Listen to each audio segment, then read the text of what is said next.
Me chama a atenção, e de certa maneira a gente já tratou dessa preocupação outras vezes, mas ela acaba voltando pela maneira como Brasília responde, como Brasília reage. O Brasil tem uma agenda que não muda. A gente pode dizer que isso é bom e que isso é ruim. A agenda não muda é bom porque significa que os problemas estão listados, são conhecidos, tem um foco, digamos assim, de quais são os problemas e tal. A agenda não muda é ruim, significa que a gente não consegue baixar essa lista. A gente não baixa essa lista. A gente não vai ticando e eliminando. A gente consegue eliminar os problemas numa velocidade muito pequena. Então, poxa vida, ficou reforma da Previdência um tempão na lista e demorou para sair, mas demorou governos e governos para sair.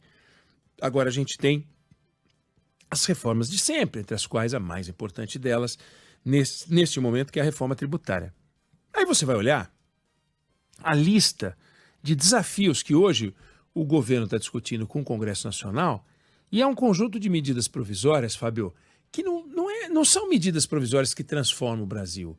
Olha só o que a gente está discutindo nesse momento. A gente está discutindo regras fiscais. Vamos combinar? Regras fiscais não são um projeto de governo. Regras fiscais são as condições estabelecidas para que, a partir daí, você possa fazer os programas de governo. Então, elas não são um programa de governo. Medida provisória que está sendo discutida no Congresso, aliás, que tem que ser discutida no Congresso, que está parada lá. A reorganização da esplanada dos ministérios. Vê se faz sentido, Fábio, que um dos desafios do governo é conseguir mobilizar o Congresso e as forças políticas para que os ministérios que já estão distribuídos fiquem como estão. Porque o governo pegou com um certo número de ministérios, aumentou brutalmente o número de ministérios, e aí agora precisa garantir que essa estrutura seja confirmada em lei. Para virar lei, tem que pegar a medida provisória e converter em lei. O governo baixa uma medida provisória, distribui os cargos, bota todo mundo para trabalhar nos ministérios novos, a gente se acostuma com os nomes dos ministérios, mas se não passar a medida provisória, Fábio, caducou, tem que desfazer tudo. Olha que loucura. Então está lá uma medida provisória sendo discutida, aliás, não está sendo discutida para isso. Bolsa Família, voltou o Bolsa Família por medida provisória. Voltou Minha Casa Minha Vida por medida provisória. Como é que faz um negócio desse? Por medida provisória, você está fazendo um Brasil por medida provisória, e como é que está a construção para transformar as medidas provisórias em lei? Está uma desconstrução. Porque, de um lado, a gente está acompanhando, e aí vem a questão que eu retomo, que é temos uma agenda de Brasil para transformar, e a estrutura política brasileira, os políticos brasileiros, os poderes brasileiros, parece que não estão olhando para a necessidade de ultrapassar a arrebentação, que são essas medidas provisórias, as discussões que não têm importância, para daí então entrar nas discussões que têm importância. Como pode o presidente da Câmara e o presidente do Senado até agora, e olha quantas vezes você, Fábio, noticiou que o Arthur Lira e o Rodrigo Pacheco não se entendiam a respeito da tramitação das medidas provisórias. Pois eles não entraram num acordo até agora. Eles entraram num acordo para que as medidas provisórias a que me referi tramitem pelo jeito tradicional para não parar o país. Mas há uma discussão que até a pandemia tramitava a medida provisória numa comissão envolvendo senadores e deputados e uma comissão paritária, 12 e 12, depois ia para a Câmara, depois ia para o Senado. Era assim que funcionava antes da pandemia. Para acabar com as comissões, para evitar e para dar agilidade na pandemia, mudaram a tramitação, começava pela Câmara e ia para o Senado. Agora acabou a pandemia, vamos voltar à tramitação original. Aí o Arthur Lira não quis e não quer. E está teimando. E o Rodrigo Pacheco está querendo usar o livrinho. O livrinho autoriza a volta que era antes. E está dando essa discussão entre eles e continua e não parou. E o governo não consegue resolver isso, não consegue azeitar, não consegue conduzir. E da mesma forma que tem uma briga entre o Arthur Lira e o Rodrigo Pacheco, que vamos combinar, presidente da Câmara e presidente do Senado, discutindo esse tipo de coisa, chega a ser da vergonha alheia. Mas também tem no governo uma discussão sobre como resolver esse problema. Alexandre Padilha, que é o ministro das Relações Institucionais, ele propõe, por exemplo, que algumas medidas provisórias sejam convertidas em projeto de lei para tramitar de uma maneira tradicional e não enfrentar esse impasse entre Câmara e Senado. Aí ele foi desautorizado pelo ministro da Casa Civil, Rui Costa, dizendo que não é esse o caminho, que não é essa a orientação que a gente quer. A gente quem? A gente é ele, né? Porque não tem um agente. Então, você também tem uma eletricidade entre o ministro das Relações Institucionais, puxa vida, é das Relações Institucionais, ele tem que negociar com o Congresso Nacional, e o ministro da Casa Civil, que é muito poderoso. No primeiro governo Lula, era o Zé Dirceu que estava ali, e o Zé Dirceu disputava espaço com o Antônio Palocci, que era o ministro da Fazenda. Agora, de novo, o Rui Costa, ministro da Casa Civil, disputa espaço com o Fernando Haddad e disputa com os outros. Todos querem dar uma pancadinha no ministro da Casa Civil. E a gente vai olhando, portanto, o processo político e vai vendo como esse começo para azeitar com o Congresso está sendo desafiador. Você não tem no governo, o governo não conseguiu construir uma maioria confortável na Câmara dos Deputados. Pela soma dos votos possíveis hoje, se fala entre 200 e 250 deputados. Obviamente, o 250 é o número dos mais entusiasmados, 200 é dos mais conservadores, mas o governo precisaria, para a maioria simples, 257 votos, pensando que o plenário está todo cheio, 257 votos. E para uma emenda constitucional, 308 votos. Não tem. O Arthur Lira já tinha dado entrevista dizendo que o governo não tem. No Senado, a situação é um pouquinho mais confortável. O governo teria 45 dos 81 votos. Mas é um problema de negociação que está mal parada. Por exemplo, a União Brasil, que é um partido que tem 3 ministros, está reclamando que a sua bancada, são 59 deputados, não conseguem ter as demandas atendidas. Eles estão reclamando, que os caras já têm 3 ministérios, estão reclamando do governo.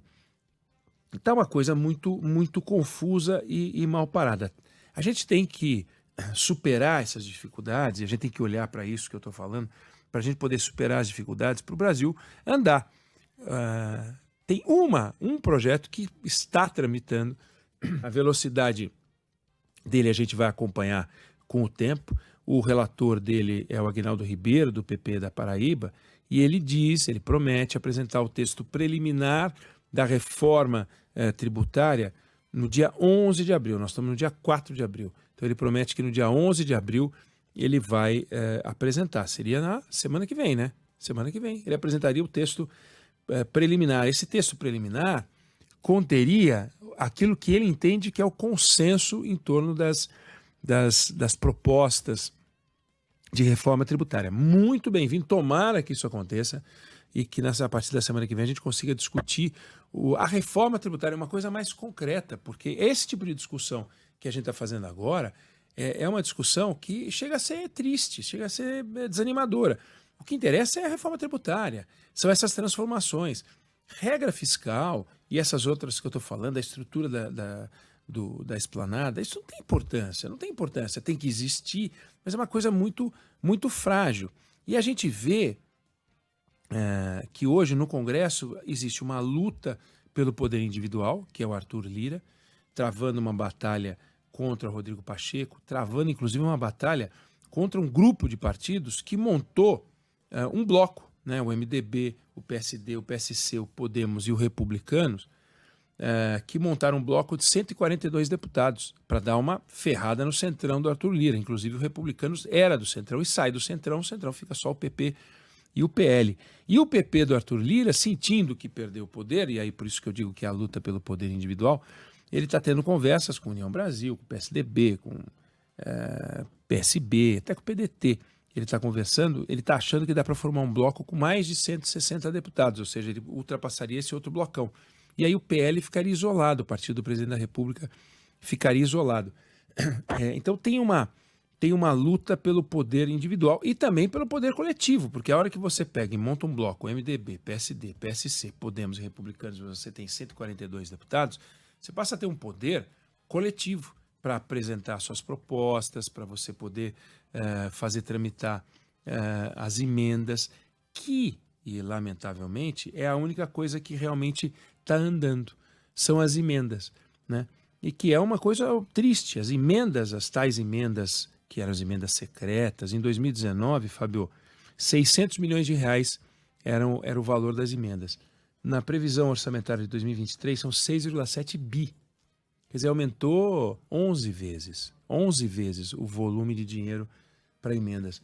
E é um troço tão maluco, a gente costuma ouvir a explicação dos deputados, dos senadores, eles falam que essas emendas elas são uma forma de aproximar a sociedade do parlamento, ou ao contrário, o parlamento da sociedade, porque são demandas do poder executivo municipal, os prefeitos, os vereadores também.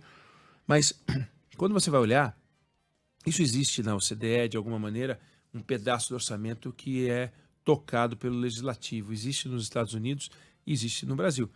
Na OCDE, em média, o legislativo influencia 0,01% do orçamento. É compreensível, porque você tem um sistema parlamentarista. E nos Estados Unidos é 2,4%. No Brasil é 25% de todo o dinheiro que o governo pode usar de forma livre. 1/4 de todo o dinheiro que o governo pode usar de forma livre é manuseado pelo Congresso Nacional. É uma coisa única no mundo, não tem paralelo. Então, essa manutenção desse poder é o poder que interessa. Daí vem a força do Arthur Lira, daí vem a, vamos chamar, independência em relação ao governo. Nós estamos observando esse começo com interesse para ver se deslancha. Aliás, vai fazer 100 dias daqui alguns poucos dias, né? Eu acho que sábado semana fez que vem. 90, semana que vem vai 100 dias. Então, vai começar aquele festival de avaliações.